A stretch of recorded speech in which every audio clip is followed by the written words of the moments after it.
또래보다 젊게 느리게 나이 들 수 있는 방법들을 알려드리려고 합니다.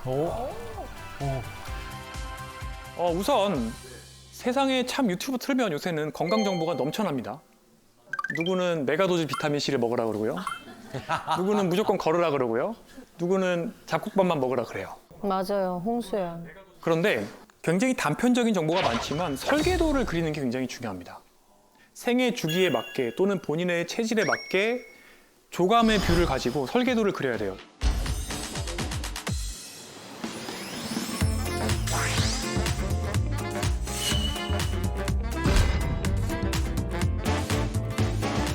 네 가지 M을 이용해 보시기를 권장드립니다. 노인의학에서 사용하는 건데요. 우선 이동성, 모빌리티입니다. 그런데 어느 정도 연배가 있는 분들의 노화를 측정을 하려면 사실 꽤 복잡합니다. 사실은 뭐 걷는 속도, 악력, 인지 기능, 뭐 우울증 정도, 만성 질환, 그다음에 혈액학적인 파라미터, 혈액학적 변수 여러 가지들을 이제 테스트를 해서 그러니까 포괄적으로 평가를 해서 저희가 측정을 할 수가 있고요. 자, 그런데 이런 것들이 굉장히 또 많은 품과 시간이 들어가기 때문에 전문가들은 조금 더 간단한 테스트 방법을 계속해서 연구해 왔습니다. 자, 그런데 모든 테스트 방법 중에서 가장 중요하고 또 확실한 방법은 바로 움직임과 관련된 신체 기능입니다. 예를 들어서 노인분들이 평소대로 걸었을 때 1초에 1m 이상의 속도가 나온다고 하면 웬만해서는 앞으로 10년 내에 사망할 가능성은 없다고 예측을 할 수가 있습니다. 그래서 일상에서 최대한 많이 걷고 움직이라고 말씀을 드리고 싶습니다. 다리를 교통수단으로 우선 생각을 하십시오. 엘리베이터를 탄다, 타지 마세요. 디폴트, 기본을 내 다리라고 생각을 하시면 좋습니다. 힘들어. 걷기가 주는 효과는 굉장히 대단합니다. 미국에서 진행한 연구에 따르면 하루 걸음수가 1000보 늘 때마다 고혈압, 우울증, 비만, 수면무호 이런 것들이 모두 위험성이 약 10%씩 줄어들었습니다. 오, 많이 줄어드는 건데, 10%면? 보통 2000보 정도부터 걷기 효과가 나오기 시작하고 한 8000에서 10,000보 정도를 걸으면 그 이익이 쭉쭉 이렇게 증가되는 속도가 느려지기 시작해요. 그래서 대부분의 사람들은 8000보에서 10,000보 정도는 걷는 게 좋고요. 그래서 요새 이런 얘기를 하죠. 앉아있는 것은 새로운 종류의 흡연이다라는 말도 생겨났습니다. 어머. 여기 다들 흡연자네. 앉아있는 게 정말 좋은데. 선생님 지금 집에 올라가실 때 계단으로 가시나요? 저는 제 사무실이 7층에 있는데 솔직히 대부분 걸어갑니다. 근데 저희 집은 11층인데 여기는 대부분 엘리베이터를 탑니다. 근데 이제 반대로 제가 이제 걷기 운동하라고 잔소리를 안 해도 너무 잘하시는 모범생 분들이 있습니다. 6070인 분들이죠. 큰형님, 누님들. 네. 저한테 오시는 분들 중에 체중이 이제 너무 빠지고 또 근육이 이제 쇠약이 생기면서 저를 찾아오시는 분들이 많아요. 이런 분들한테 운동을 뭐 하시느냐고 제가 여쭤보면 거의 이제 95% 정도 되는 분들이 이제 매일 뭐 1시간 걷습니다. 뭐 20,000보 걷습니다. 제가 왜 이렇게 열심히 걷는데 근육이 빠집니까? 하는 분들이 있습니다. 근육이 빠질 만큼 걸으시니까 근육이 빠지죠. 근손실 나는 거예요, 걸으면? 네. 너무 많이 걸으면 근손실이 생깁니다. 진짜? 잠깐만, 네. 그러면 형님, 누님들 얼마 정도 걸으셔야 됩니까? 그래서 일단은 충분히 잘 드시고 그리고 걷기뿐만 아니라 근력 운동. 다른 운동들을 근력 운동 포함해서 다른 운동을 해주셔야 되는데 아, 같이 병행하시라고. 특히 건강검진하면 막 나옵니다. 당뇨 전 단계입니다. 또는 당뇨 초기입니다. 중성지방이 높아요. 이러면 이제 또 찾아보시고 아 이거는 내가 생활 습관으로 하겠다. 네. 걸으시면서 한 10kg 빼시고 그리고 이제 이제 온몸이 아프고 막 쇠약감이 생기면서 저한테 오시는 거죠. 그런데 이제 문제가 근육의 밸런스가 깨져 있고 관절 가동 범위가 떨어져 있는 경우가 많죠. 특히 이제 50대, 60대 이후의 분들은 그동안 앉아서 일하시던 것들 이런 것들이 쌓여 있기 때문에 고관절 가동 범위가 줄어들어 있고 특히 어깨 관절도 굉장히 딱딱해져 있고 이러다 보니까 몸이 불안불안한 상태에서 운동을 하게 되고 또 정형외과를 가시면 이제는 사용을 하시면 안 됩니다. 이 얘기를 듣게 되거든요. 근육을 만들어 놓고 나중에 내가 중병을 앓았을 때 병원에서 20, 30% 근육이 줄어들어도 집에 온 다음에 내가 일상생활 할 수 있는 만큼의 어떻게 보면 근육 저금 통장을 내가 만들어 놔야 되는 거거든요.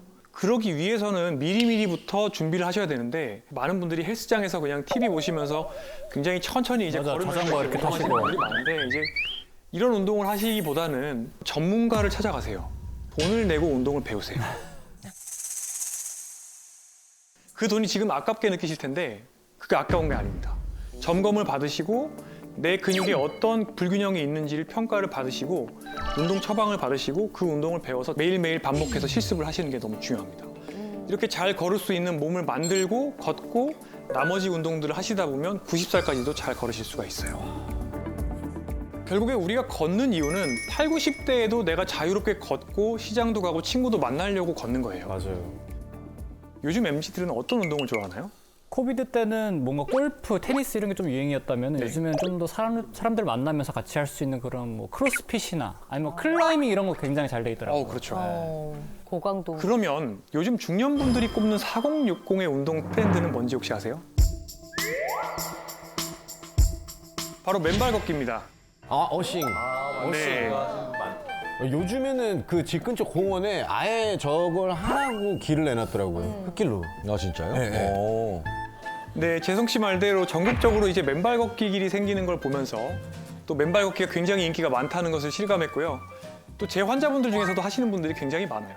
하지만 이제 맨발 걷기도 잘못하면 오히려 독이 될 수도 있습니다. 왜냐하면 사람 몸 자체가 원래 원시시대에 30년 동안 쓰려고 진화가 된 건데 우리가 80년, 90년, 100년을 살아요. 결론적으로 관절의 수명이 어느 정도 정해져 있다고 볼 수가 있는데 아휴. 너무 막 충격을 주면서 2만 보, 3만 보를 찍다 보면 좀 부담이 될 수 있기 때문에 맨발 걷기로 거리를 채운다. 이거는 조금 부담이 될 수 있겠다는 생각을 많이 하고 있고 이제 또 하나의 이제 위험은 결국에 감염이죠.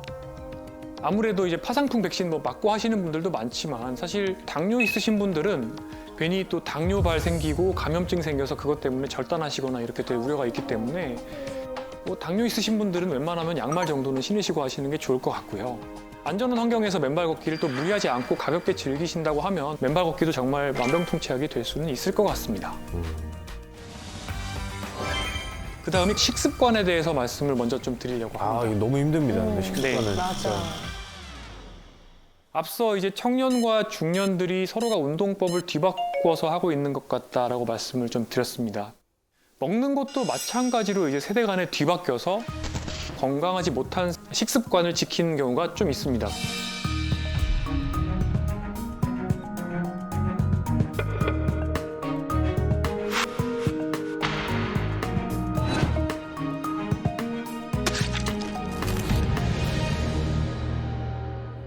이것 때문에 실랑이가 많이 생겨요.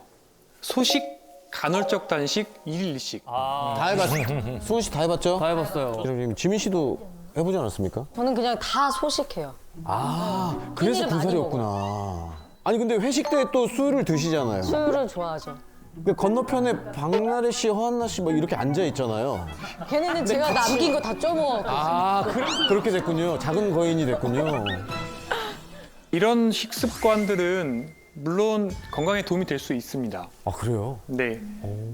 2030, 조금 더 넓혀서는 한 4050. 어느 정도 몸에 에너지가 충분한 분들한테는 굉장히 도움이 될 수 있습니다. 제 병원을 찾아오셨던 50대 A씨가 있습니다. 비교적 이제 사업도 성공하신 분이고 또 자기 관리를 철저하게 정말 잘하시는 걸 또 장점으로 내세우는 분이죠. 그분의 식단입니까? 네, 그분의 식단입니다. 좋아 보이죠? 별 문제 없어 보이죠? 근데 이제 건강검진을 하셨어요. 마른 비만입니다. 체지방률이 굉장히 높아요. 거기다가 골다공증이 나왔고 당뇨병 전 단계에다가 고지혈증, 지방간. 다들 웅성웅성 하시는데요. 네. 식단 나오자마자. 총 열량을 계산을 해봤거든요. 그랬더니 기초대사량 정도를 드시고 있는 거예요. 어떻게 보면 약간의 기아 상태를 만들고 있는 상황이었고요. 우선 PT도 하시고 걷기도 하시고 그런데도 이제 또 대사증후군이 생기니까 너무너무 억울해하셨는데요. 그러니까요. 하나하나 따지고 보면 왜 A씨가 만성질환이 생기고 또 마른 비만이 생겼는지 좀 알 수가 있습니다. 일단 바나나, 단순당이 많이 들어있어요. 네, 탄수화물이죠. 요거트에도 들어있습니다. 그리고 정제국물이죠. 시리얼. 아침에 혈당이 스파이크가 생기는 겁니다. 그러면은 그 스파이크가 생긴 다음에 점심 때는 식욕이 많아지죠. 아침에 혈당 스파이크를 경험한 사람은 점심 때 더 잘생기거든요, 혈당 스파이크가. 그때 외식을 주로 하세요. 이 외식에는 또 액상과당이나 설탕이 많이 또 양념으로 들어갑니다. 네. 그래서 점심 이후에도 혈당 스파이크가 또 생깁니다. 아이고. 그 두 번의 스파이크 때 생겼던 과량의 탄수화물은 대부분 다 복부지방으로 즉각적으로 또는 지방간으로 즉각적으로 저장이 되고 있던 거죠. 저녁에는 탄수화물을 피하시려고 고기 위주의 식사를 하시는 것까지는 저는 좋은데 붉은 고기는 사실은 가지사슬 아미노산이라는 게 많이 들어있고 이런 것들이 또 인슐린 저항성을 높입니다. 거기다가 고위험 음주를 하시면 또 만성염증이 생기고 인슐린 저항성이 악화됩니다. 네, 그리고 술 드시면 배고프거든요. 그래서 자기 전에 과일을 드시는데 이 과일도 역시 탄수화물이라서 다시 또 체지방으로 쌓이는 거죠. 결론적으로 이제 A씨는 굉장히 밖에서 봤을 때는 우아한 겉모습을 가지고 계시지만 이제 지방이 배와 간에 쌓이고 또 근육은 빠지는 몸으로 이제 본인의 식단을 이제 만들고 가시는 거죠. 자, 그래서 일단 저는 설득을 해서 안 됩니다. 골다공증 약 드셔야 되고요. 당뇨약도 드시는 게 좋겠습니다. 라고 말씀을 드리고 동시에 이제 식단을 손을 봤습니다. 아침에는 일단 채소 위주 그리고 좀 당분이 없는 단백질 위주의 식사로 구성을 하고요. 저녁에는 자기 전에 드시는 과일을 좀 끊자고 말씀을 드렸고요. 또 붉은 고기를 좀 줄이고 그 자리에 이제 건강한 단백질을 넣었고요. 음주량은 한 번에 최대 와인 2잔 정도로 줄여보자고 약속을 했습니다. 점심은 외식 계속 하십니까? 네, 그래도 점심은 어쩔 수 없을 건데요. 근데 사실은 제가 처방한 당뇨약이 탄수화물의 흡수 속도를 굉장히 느리게 만드는 약이어서 혈당 스파이크를 제어를 할 수 있게 되었죠. 또 정작 이제 놓치고 있던 게 열량을 제한을 하셨는데 열량 자체는 좀 더 늘리셔야 됩니다라고 말씀을 드렸습니다. 근데 여기서 이제 나오는 질문이 있죠. 열량을 더 늘리면 어떡하냐? 네, 너무 적게 먹으면 우리 몸이 들어오는 거를 그대로 다 지방으로 저장하려는 그런 경향성이 생깁니다. 그래서 설득을 해드렸죠. 오히려 지금은 기아 상태이기 때문에 들어오는 에너지가 다 지방으로 들어갑니다. 이거가 풀려야 됩니다. 이게 풀려야 지방을 태울 수가 있습니다. 설명을 드렸죠. 3개월 뒤에 어떻게 되었냐? 지방은 500g 빠졌습니다. 오히려 근육은 늘어났고요. 6개월 뒤에 혈당 범위도 정상으로 회복이 됐습니다. 와. 네, 점점 이제 당뇨약도 줄여나갈 수 있게 되는 거죠. 체성분이 바뀌고 몸의 대사적인 특성이 바뀌게 되면서요. 그래서 저는 일단은 60이 넘으시면 웬만하면 고도 비만이 아니고는 살을 빼지 말라고 말씀을 드립니다. 지방도 굉장히 중요한 대사 기관이에요. 지방이 없으면은 인슐린 저항성이 굉장히 심해집니다. 그래서 저는 이분들에게는 단순당이나 정제곡물을 오히려 저는 많이 드실 거를 교육을 하고 있습니다. 이런 것들이라도 드셔서 지방과 근육을 늘리셔야지 결국에는 일상생활 삶의 질도 좋아지고 오히려 질병도 개선된다라고 말씀드린 극단적인 경우도 있는 거죠. 또 어르신들께서 하시는 행동 중에서 무조건적인 영양제 맹신만큼이나 위험한 행동이 있습니다. 이 병원 저 병원 마치 쇼핑을 하는 것처럼 이 닥터 쇼핑 하시는 분들 굉장히 많습니다. 아이고. 네, 저게 한 이 사람. 사진 안에 있는 게 이렇게 한 분의 약입니다. 딱 보기에도 약이 정말 많죠. 네. 근데 이렇게 약을 쌓아놓고 드시는 분들이 정말 많습니다. 맞아. 77세 CC가 그런 케이스였습니다. 고혈압, 고지혈증 약을 드시기는 했지만 텃밭도 가꾸시고 또 교회로 나가시면서 일상에 불편함 없이 지내고 계셨는데 남편께서 뇌경색으로 입원하게 되면서 스트레스를 많이 받았고 특히 자정 전후로 화장실을 너무 자주 가서 방광약을 2가지 드시기 시작했어요.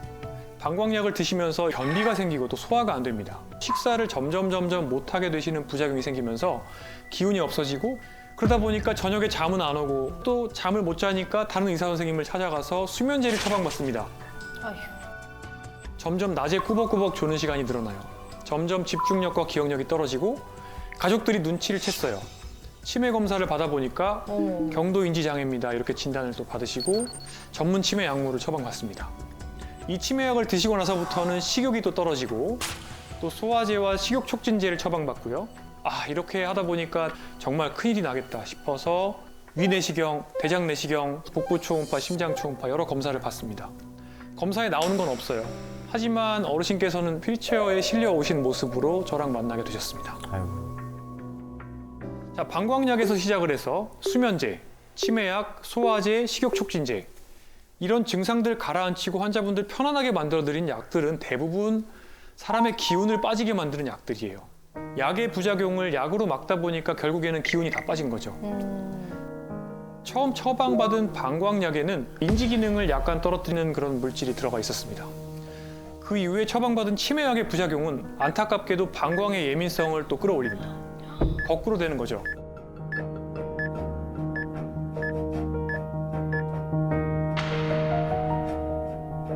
이렇게 상쇄되는 작용을 하는 약을 제거하고 부작용이 발생하는 약을 제거해주는 약물 정리 과정을 거쳤고요. 2주 뒤에 다시 CC와 그 가족들을 만났을 때는요. 다행히도 수면과 식사, 배변이 좋아졌고요. 또 한 달 뒤에 인지 기능을 다시 평가해 보니까 다행히도 정상 범위까지 인지 기능이 회복되는 결과를 봤습니다. 와. 이렇게 CC처럼 운이 좋으신 경우도 있지만 굉장히 답답한 경우에는 제가 이제 휠체어 타고 오신 분들도 약 정리를 열심히 해서 다시 걸어 다니시게 만들어 드렸는데 다시 여기가 저리다, 여기가 쑤시다, 어지럽다 하시면서 이 의사 선생님 가시고 저 의사 선생님 가시고 이게 결국에는 점점 약이 늘게 되는 거고요.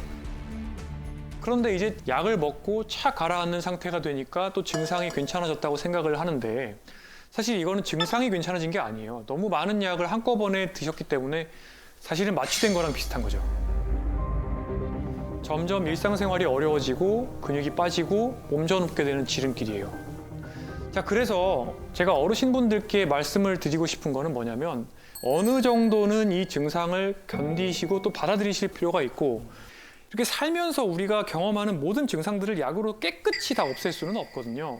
무조건 이 증상에는 이 약, 이렇게 증상을 누르려고 하지 말고 기본적인 생활 습관 개선을 먼저 고려해 보는 걸 추천드리고 싶어요. 예를 들어서 야간요, 밤에 소변 자주 보러 가시는 분들 브릿지 운동 같은 것들 열심히 하시고 케겔 운동 하시고 이런 것들 하시다 보면 좋아지는 경우 많이 있거든요. 그런데 약만 들다 보면 그 약의 부작용이 약을 또 부르고 또 부르고 이렇게 되는 거죠. 그 다음은 마음 건강, 멘테이션입니다. 특히 저는 마음 챙김을 여기서 굉장히 중시하는데요. 마음 챙김을 이해하려면 반대된 상태를 보시면 됩니다. 마음 놓침 상태죠. 정말 목적 없이 스마트폰을 스크롤하거나 쇼폼을 계속 보면서 자극을 탐닉하는 상태에 가깝죠. 이것은 마음 챙김에서 가장 멀어져 있는 마음 놓침 상태라고 볼 수 있습니다. 마음 놓침 상태가 계속되면 이것에 걸리기 쉬워집니다. 바로 치매입니다.